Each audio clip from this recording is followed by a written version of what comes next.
Today we're going to show you how to build a gaming PC for $550 that'll play 1080p esports and AAAs. And we're going to do it step by step using all new parts that you can buy today on Amazon. And we'll also let you in on a little secret. You'll have a chance to win one of these PCs as well. But first, we got to pay some bills after a word from today's sponsor. Today's video is brought to you by our friends at GVG Mall. Listen up, guys. If you're a new PC builder or just somebody with an unactivated copy of Windows on your gaming PC, you definitely should listen up because GVG Mall is the go-to place to get Windows 10, Windows 11, and even more game keys. Activating Windows is much easier than you might think. All you have to do is use the link in the description down below to go to GVG Mall, use code TB20 to save quite a bit of money, buy the key that you need for your PC, and then all you gotta do is copy and paste that code and boom, you now have an activated version of Windows. At GVG Mall, they also have access to Office keys for those who want to pay for the Microsoft 365 suite. You can get those as well from GVG Mall, and we just love using GVG Mall to activate our personal rigs and also computers we test here on the YouTube channel.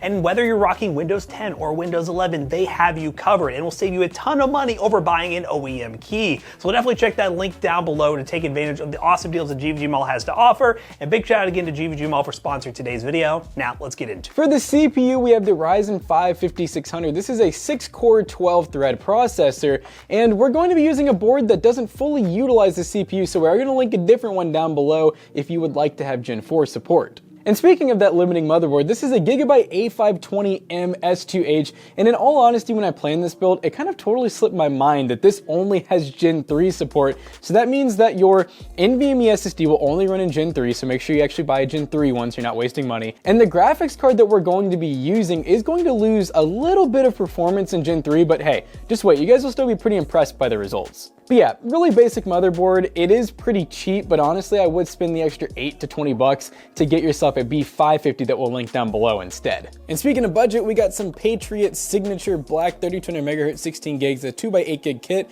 so it is dual channel, but it's honestly pretty sleek. It has some nice black heat sinks over it and looks pretty good.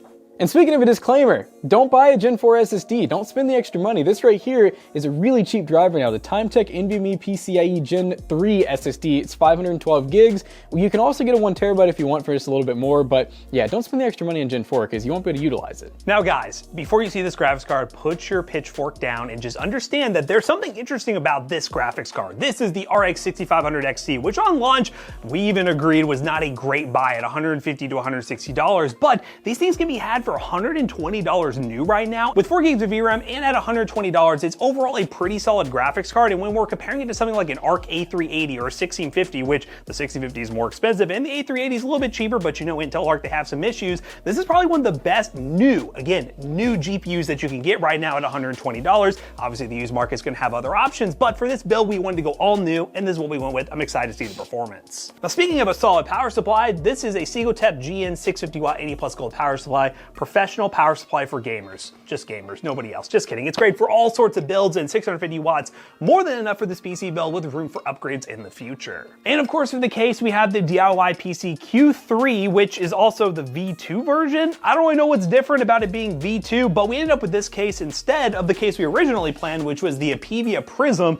but the seller we got these from sent these instead, so I don't know, but we got a partial refund anyways, and we'll deliver that savings to you guys when you buy them at PCBros.tech. But yeah, this case is really awesome. Nice RGB fans pre-installed tempered glass, that O11 dynamic mini look to it, and all in all, for $550, this is going to be a pretty solid build for 1080p esports titles and AAA titles if you want to on lower settings. But we're going to show you guys how to build this step by step. Jax is going to set up the motherboard with the CPU, RAM, storage, and everything. I'm going to show you how to put it in the case and get the power supply installed, and then we're going to put it all together and have it ready to game and show you how it performs in your favorite titles. Let's get right to it. All right, guys, so first step is to open up your motherboard box, and what you're going to get with the motherboard is an I/O shield and a SATA cable, which we're not going to need this because we're using an NVMe. We're going to go ahead and open up our 5600, which is the Ryzen 5. We're going to be using the stock cooler because honestly, these things run pretty chill, even with the stock cooler. But hey, if you want to upgrade to an aftermarket cooler, they're really not super hard to install. So we're going to go ahead and open the box up here, go ahead and get our cooler ready to go. And it comes with thermal paste pre-applied. Don't forget that. You don't need to buy thermal paste extra. We'll go ahead and set this upside down off to the side. So for the motherboard, you can use the box or you can just use the ESD anti-static bag that it comes with. I'd be real gentle with it so you can kind of see they give you some finger tabs here. Now's a good time to inspect your your pins, you know, make sure that they're nice and straight from the factory. As long as you're not buying a used CPU, I can't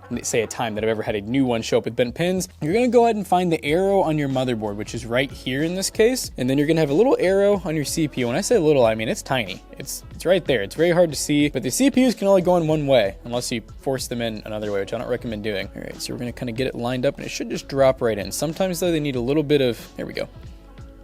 Yeah, there we go. Yeah, sometimes because you gotta remember there's just hundreds of rows of pins on the CPUs, so they don't always perfectly line up. You just wanna kind of nudge it into place, but don't push down to get it in because that's how you really bend some pins. So that's looking pretty good. Now what we're gonna go ahead and do is take off the AMD stock mounting brackets, but we are gonna keep the plate on the back because that is a essential part of mounting our cooler on. So just PH2 Phillips, 4 screws. So now an extra step that you can do is if you want, you can actually reorient the logo on this cooler. I'm not going to be doing that for this demonstration because it's only aesthetically necessary. So what we're going to do is we're going to have the AMD logo facing that way, because if you do it this way, there's a chance, yeah, you can see, we're gonna block our RAM, so we don't wanna do that. We're gonna take this cable, we're gonna run it underneath like this. You wanna make sure that you're not over top of the CPU or anything. So just keep some tension on it, just like that. And then once you get it mounted, you're good to kind of let go of that cable. Just keep some pressure on there so the cable doesn't just, go underneath the CPU. Should be pretty obvious if it does though. And I'll show you a good way to check when we're done. But we do this just to keep cable management nice and clean. So you're gonna do opposing corners with your PH2 Phillips. You wanna make sure that you don't just screw one side down all the way to start. So now we're gonna go ahead and just finish the pattern here. So what you can do to check to make sure that you're not pinched is you should be able to pull this cable just fine. If it's pinched, then you might wanna go ahead and take your cooler back off. But we're gonna go ahead and install this into CPU fan, which is going to be a 4-pin fan header. And you see how clean that cable looks. We got it kind of tucked away so you won't really be able to see it. So now we're gonna go ahead and move on to the RAM. Pretty easy step here, guys. So all you gotta do is go ahead and open up your RAM slots. And some motherboards are going to have basically what I call fixed latches. So one side will open, but one side won't. And in that case, you just basically open the side that can, pop it in. But this one has the double latch, which I kind of prefer. I think it looks a little more satisfying. So we got our sticks of RAM out. You're gonna make sure you line up the notch because these can only go in one way. So as you can see, we got that lined up. And once you're there, you're gonna take a thumb on each side and you're gonna push down. It's gonna take quite a bit of force. Now, you saw how I had to kind of push that one in. I didn't really like that, so I'm gonna, there we go. Yeah, if you ever have to push the DIMM in, there's a lot of times it may not be seated properly. You shouldn't have to push the latches at all. They should just latch themselves down. So we're looking pretty good there. RAM installed. It's SSD time. All right, so we have our NVMe SSD. This is just a Gen 3 drive. Your Gen 4 drives will look the exact same. We are going to swap our bits out because we're using PH2. We're going to go ahead and swap out to a PH1. Kind of give you guys the size difference. So PH1 is a good amount smaller, and you're definitely going to need PH1 to be able to screw an M.2 screw in. PH0 will also technically work. So we're going to go ahead and take this screw right here out. Just like that. We already have a standoff actually in here. Some boards don't come with the standoff or the screw pre-installed like that. They might be in a separate bag. So just keep an eye out when you open your board up. So when you install it, the SSD, you basically want to come in at an angle. I don't know if I showed that very well, so we'll do it one more time. So to install the SSD, go like that. It's going to be at an angle, and then you're going to push down, and that's how we make our contact on the pins. Take our PH1 and very gently screw that in. You don't need to put a whole lot of force. And at this point, you have a completed motherboard. So the next step that Matt's gonna show you guys is installing the IO shield. Make sure you don't just put this motherboard in the case because you're gonna have a big empty spot here if you do. All right, guys, now let's get everything ready to put the motherboard in the case. What we're gonna do is take this IO shield, which Jackson just mentioned, and we're gonna put it in the case. First, we did take off all the side panels, the glass panel right here, and we put the screws back in so you don't lose them. Good little tip for you guys. We also took off the back panel right here and kept the screws. Always put the panels in the box or something, or Jonah did, put it on that table over there. So it's just out of the way so you don't kick it and shatter your tempered glass side panel. That's never good. So we're gonna go this direction and take our IO shield. The best way to know which way the IO shield goes in is normally these are the audio ports. These are normally on the bottom 99% of the time. But if you want to verify, you can go over to your motherboard and line it up and be like, wow, okay, there we go, it lines up.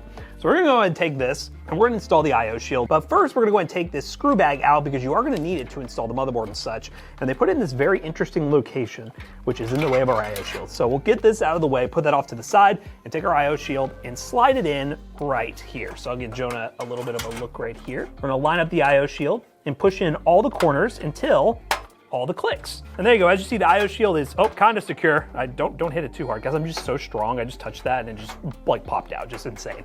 Sometimes these cheaper cases, the IO shield doesn't fit great, but that's good enough. It's in there to where if we put the motherboard in, it'll be nice and secure. Now we have to do a little bit of changes with this case because out of the factory, this case has all the fans running in exhaust, which means there's really no intake coming in, so no air coming into the case other than just like the crevices of the case. So we like to flip these two fans right here. These two fans need to be flipped, so this is intaking air and then exhausting it out the back. Get rid of all these extra twist ties too. There's a lot of stuff in our way here. I'll flip this around. So we're gonna go ahead and unscrew these fans. You see there are 1, 2, 3, 4 screws for each one. We're gonna unscrew them, flip them around, and then screw them back in.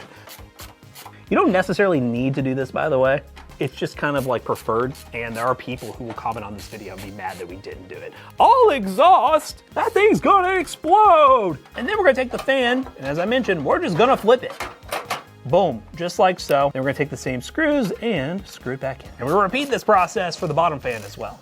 All right guys, so as you can see, our fans are flipped and now we have intake. Woo, doesn't look as pretty, and that's probably the reason why DIYPC doesn't do it that way, but we want optimal cooling for this build. Now the next thing we're gonna do is get the power supply installed, and the power supply goes right here. We're gonna open up the Segotep power supply. Now, this is a non-modular power supply, meaning it comes with a bunch of cables. Most of them you will use, but some of them you may not use, so just keep that in mind. We'll have to do some cable management to hide those extra cables. And I will say this Segotep unit is notorious for having a ton of cables, which is good, but when it comes to cable management, it can be a little bit of a challenge. So we'll show you during the cable management section how we do that. We'll go ahead and open it up.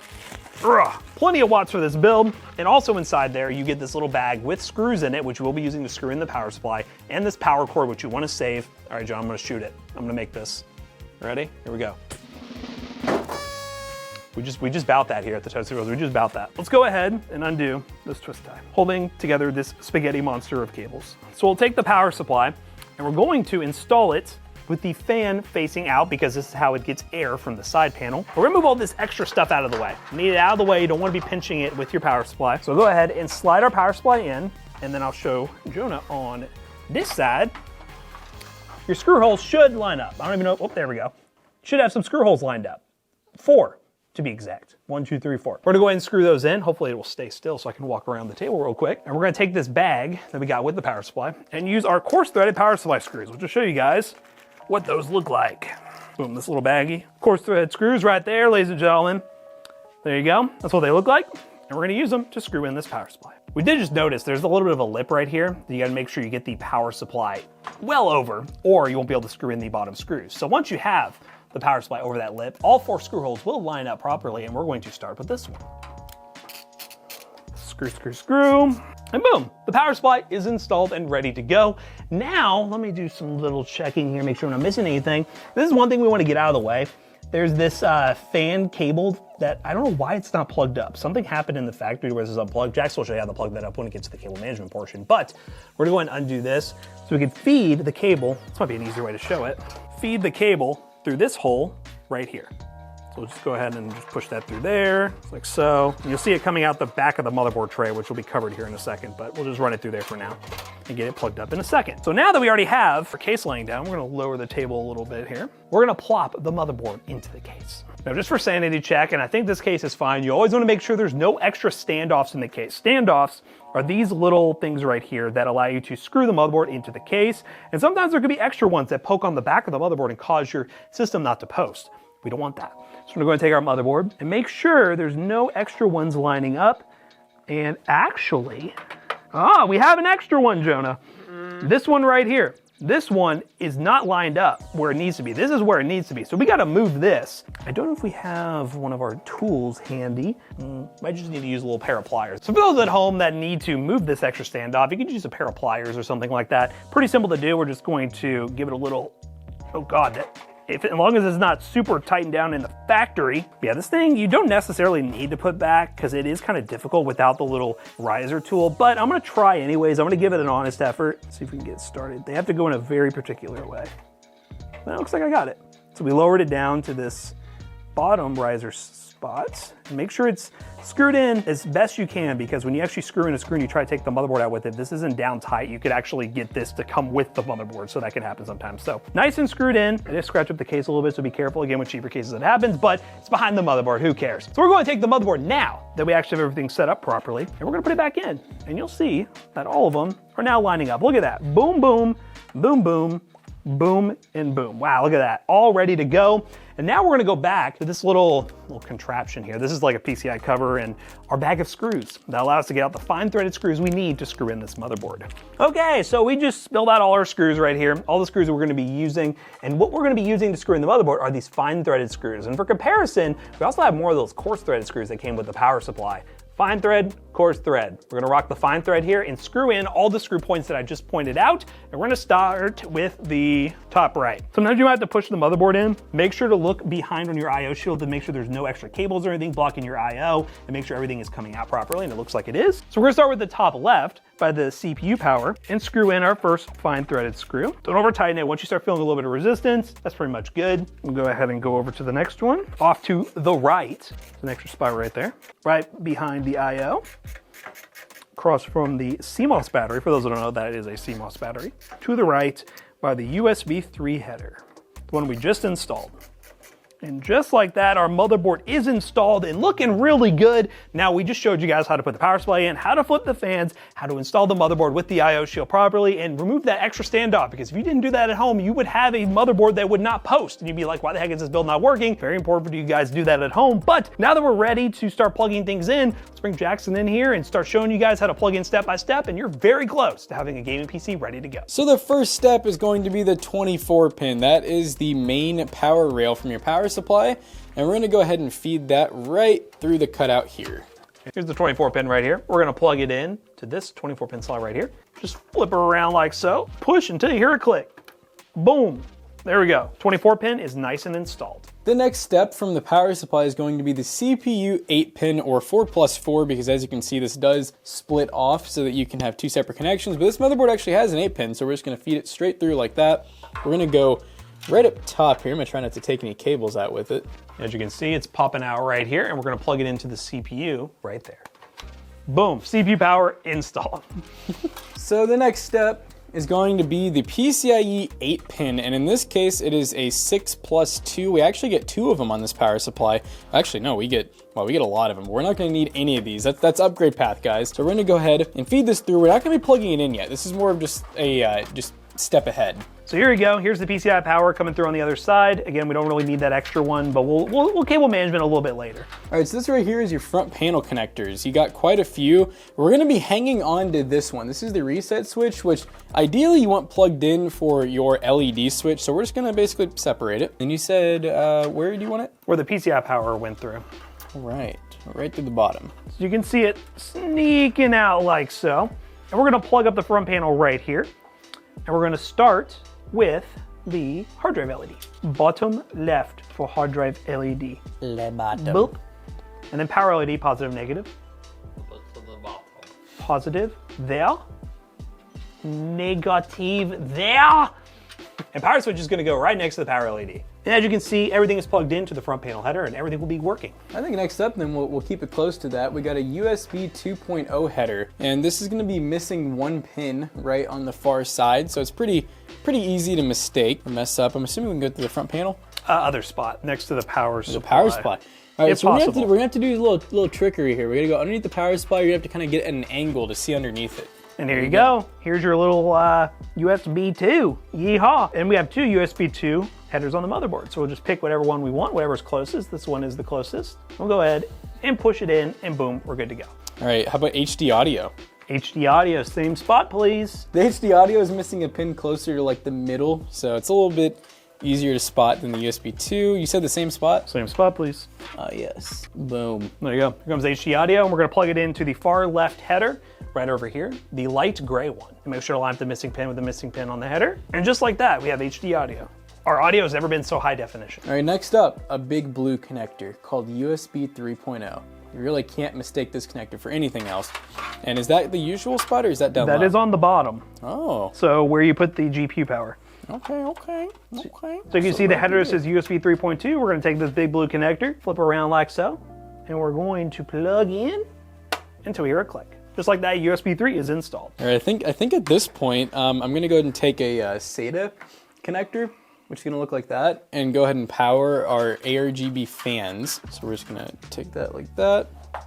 Boop, just like that. We now have some SATA power. So to be able to change your fans, once you get them powered with SATA, you have two options. You have your reset switch, which is going to be controlled by a button on top of the case. And then you also have an ARGB header, 3-pin. Now the problem is our motherboard's a pretty cheap board, so it actually doesn't have that. So I don't want to make you guys install an ARGB hub in case you don't have one. So I'm just going to shove that off to the side, and we're going to go ahead and find, where did you go? So this tiny little connector right here comes off of the back fan, and you can basically take this reset switch. You got to line up your pins. So we have 2 on the inside there.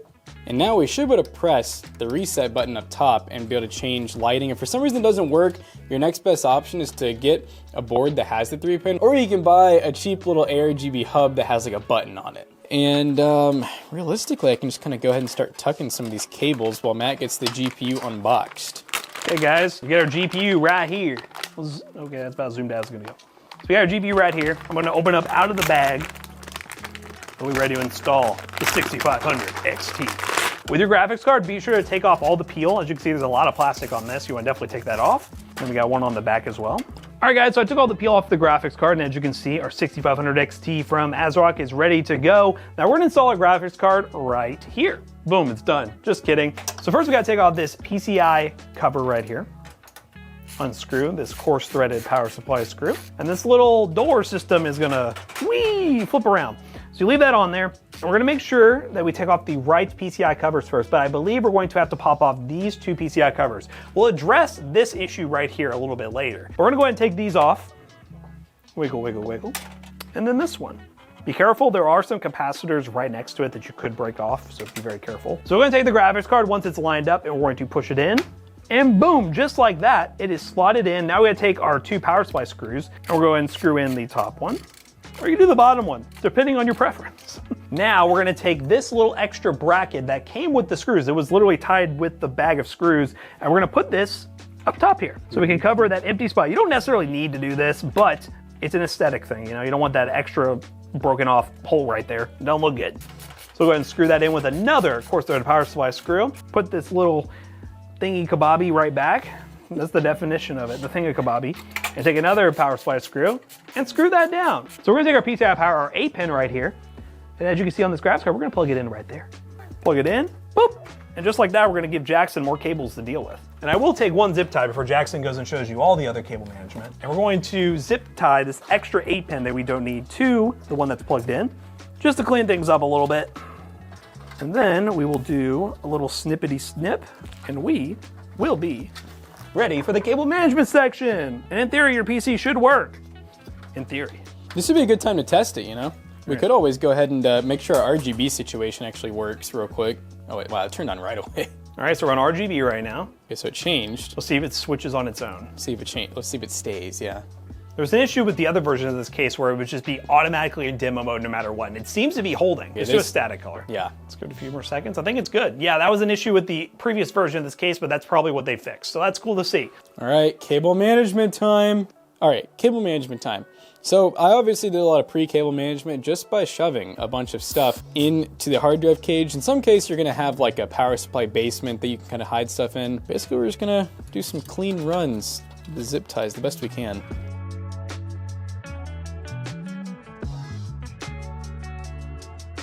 I'm vibing with this. So leaving the cable management a little bit loose, you know, because you might want to do some upgrades later. You might need to do some troubleshooting. You never know. You know, there's no reason to put hundreds of zip ties back there that you'll have to cut to do anything on the PC. So at this point, guys, oh yeah, see some different colors on this. We got green, blue, yellow. This thing has a lot of modes. So yeah, guys, we're gonna go ahead and do, hi Jonah, how you doing? We're gonna go ahead and do is install some games, show you guys what this thing is capable of doing and your favorite titles and games that would make sense for this PC. And then from there, we're gonna tell you guys how you have a chance to win this computer, most likely this one, or one of these computers, and how to buy one at PC Bros. Let's do it. All right, guys, we are playing the finals and we are currently at 1080p and we're running a medium overall preset. And we're playing some quick play. Hopefully we can get a dub. Hopefully. Or at least not a fat L. It's not a fat L. Man, this game's using 12 gigs of VRAM. It's a good thing we got 16 to work with. Yes, sir. All right, so off the rip, we're getting about 80 to 90. Yeah, it's like 80 drops here on and there. average, yeah. Not too bad. Yeah, and this is a medium preset. You know, if you're trying to get higher refresh rate, you're gonna want to run obviously pretty low settings to do that. Pretty much bottom of the barrel settings. I'm okay with this, you know. I ran out of ammo. You get killed by that one guy. Yeah, so one thing obviously that we're kind of addressing in the video is don't go with an A520 or an A320 in this case. You really want to get either a B450 or a B550 or even an X series board if you can find one cheap enough, because those are all going to have the Gen 4x16 support, unlike this board here, which we're going to lose a little bit of performance with our GPU being Gen 4 and all. But not enough to stop us from winning. I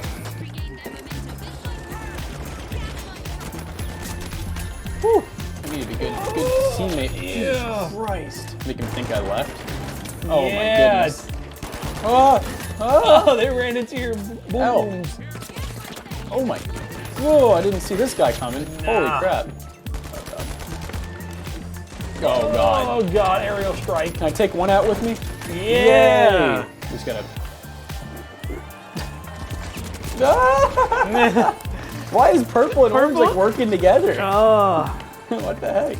And weird GG's. game, but hey, we managed to get 80 to 100 FPS most of the time at medium preset 1080p, so looking pretty good. Let's move on to the next game. Next game. All right, guys, we are now in Fortnite. We're running DX12 because, well, DX12 runs better on AMD cards. We're pretty much on epic view distance, low textures, the same things we would run if we were on performance settings, and we're going to go ahead and drop in, ladies and gentlemen. And we're really pushing that CPU right now, 90% usage, 95, 93. Running these lower settings on DX12 is definitely going to do that, but it's feeling smooth. This might be the one game where you might not see much of an issue running Gen 3. It's really going to be your higher end titles that really use a lot of GPU horsepower that you might end up dealing with some issues. Oh! Oh god! Oh! Ah! I had such a duel with that person and it didn't work out very well. Hey!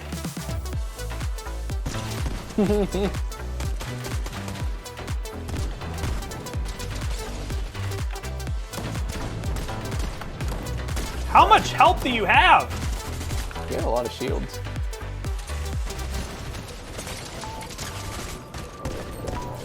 Oh. Whew. Oh. Hey, buddy! How do you feel about that? Oh my god, they're feeling confident. They did not miss a shot. That's how they felt about that. Jeez Louise, C-Bones.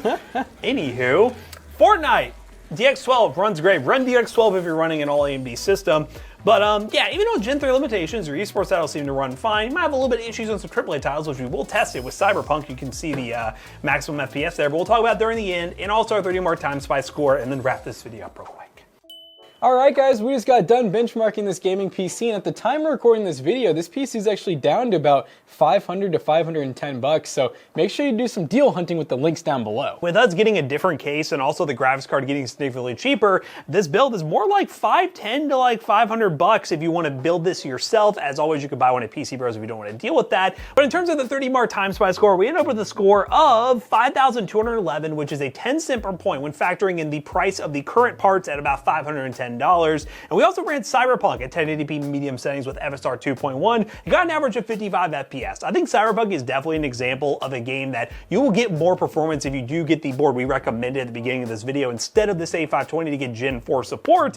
But all in all, Gen 3 wasn't too awful in esports titles. Fortnite ran great. All other games ran pretty much fine. But obviously, spending a few bucks more for a B550 or B450 board would be worth it. And hey, we teased you guys earlier about a giveaway. This PC right here, we will be giving away on our 6-hour Twitch live stream. So if you look up twitch.tv/ToastyBros, we're live every single weekday, Monday through Friday. And we will be live on twitch.tv/ToastyBros February 9th at 11 a.m. for a 6-hour marathon where we will be giving away this gaming PC. And as always, if you want to build this yourself, check those links in the description down below. They will be fill links. They will help us out. And go to PCBros.tech today to buy one of these. Limited quantity if you want to just buy one ready to go with a 1 1-year warranty. And let us know what you think of this PC in the comment section down below. So as always, we hope you guys enjoyed today's video. If you did, check out our other 2 YouTube channels and also our twitch.tv/toastybros. Do not forget to like, comment, and subscribe. And we'll see you guys on the next one. Goodbye. As we said earlier, guys, these PCs right here will be for sale at PCBros.tech, with the exception of one being given away courtesy of PC Bros. PCBros.tech, we have awesome gaming PCs, gaming laptops, and so much more with a 1-year warranty. Use code ToastyBros to check out and save 2% on your next purchase. See you guys later. Goodbye.